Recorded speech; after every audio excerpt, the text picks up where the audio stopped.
When a Muslim scholar is forced to admit that Jesus died by crucifixion, you should listen. For nearly 14 centuries, the vast majority of Muslims have denied Jesus' death on the cross. The most popular view has always been some version of substitution theory, the claim that Allah miraculously disguised someone else to make him look like Jesus, and that this other person was crucified in Jesus' place.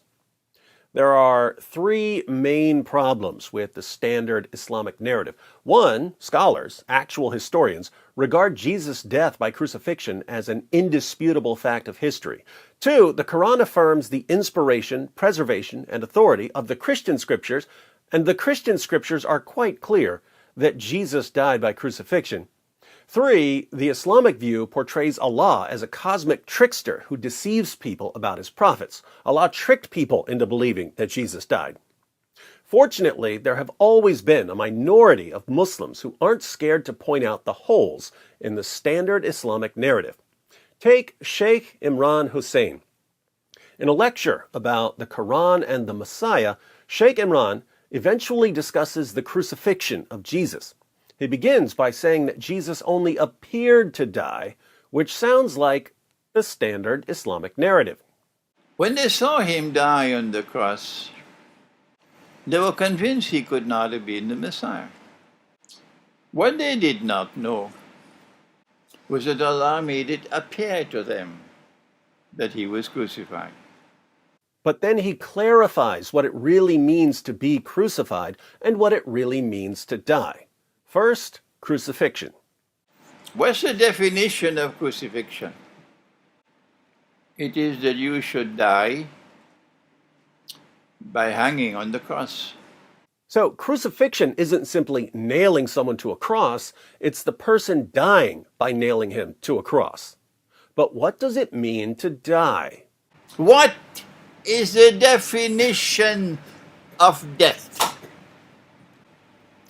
The definition of death is that Allah should send the angel to take the soul and not return it. Is there anyone who differs with me? To die, to really die, is to have your soul taken away and not returned. This is important for what he's about to say, so he repeats it. The definition of death is that Allah should take the soul and not return it. Can Allah take the soul and return it? Tell the schoolboy, go back and study the Quran. So, what does the Quran mean in Surah 4, verse 157, when it says that Allah made it appear as if Jesus died? Get ready for an epic rant. So then what did Allah do to make it appear that he died? Let me warn you. And my language is sometimes very harsh because that's the only language some people can understand. Some people can only understand harsh language. Got it, Sheikh. Thanks for the cosign on the unstoppable fire hose of sarcasm and mockery that is D. Wood. Don't come with this nonsense, because it is not only pathetic nonsense, it is absolutely sinful to say that Allah, wa na'udhu billah min hadha, Allah called someone else to take the appearance of Nabi Isa alayhi salam, and that innocent man, innocent because he never claimed to be the Messiah, he was crucified. So, the standard Islamic narrative. Wait for Judgment Day with that nonsense. Pathetic nonsense. It's not there in the Quran, it's in your imagination. That's why it is. And yet it took the world of Islam by storm. What a brainwashed ummah we are today. He ain't lying. Well, then what happened? Well, then why don't you go to the Quran? Let the Quran explain rather than go on fancy flights of imagination. You're going to tell Allah on Judgment Day, you caused that man to assume the appearance of someone? And he who never claimed to be the Messiah, he was crucified. That is an act of injustice. You attributing injustice to Allah? What foolishness. He's right. Absolute foolishness. But it's what Muslims tell me every single day. Allah took his soul. They thought he was dead. They took out the body. They put the body in the cave. They sealed the cave. Allah returned the soul. As simple as that. Nobody knew that the soul was returned. And Allah raised him. So, while Jesus was on the cross, Allah took his soul, meaning that he was dead in the biological sense.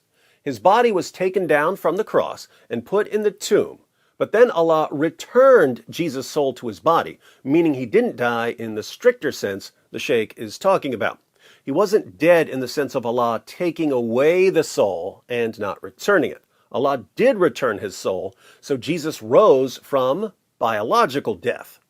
But since so many Muslims have been indoctrinated with substitution theory, how about another warning, Sheikh?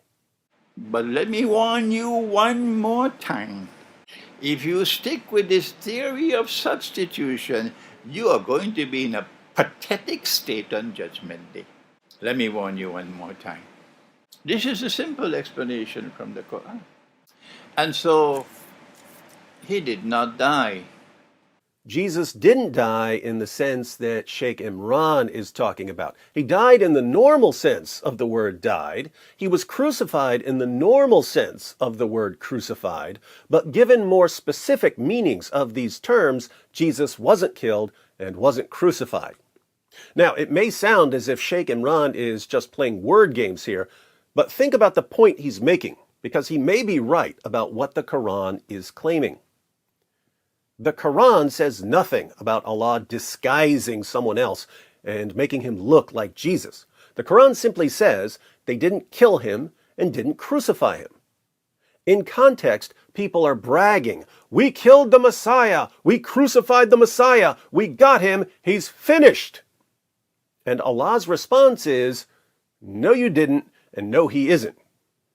Could Allah just be saying, "Look, you think that by beating Jesus and crucifying him and stabbing him through the heart with a spear and burying him, that you've killed him, but you're wrong, because I can just raise him from the dead"? Couldn't Allah simply be telling people that the enemies of Jesus didn't accomplish what they were trying to accomplish? I think this view, Sheikh Imran's view, is massively superior to the standard Islamic narrative, which rejects all of history, rejects multiple sources that Muhammad and Allah confirmed, and portrays Allah as a cosmic trickster who deceives people for no reason. But this leads to an important question, a question for Muslims. My Muslim friends, if you've been wrong about Jesus' death and resurrection for nearly 14 centuries, what else are you wrong about?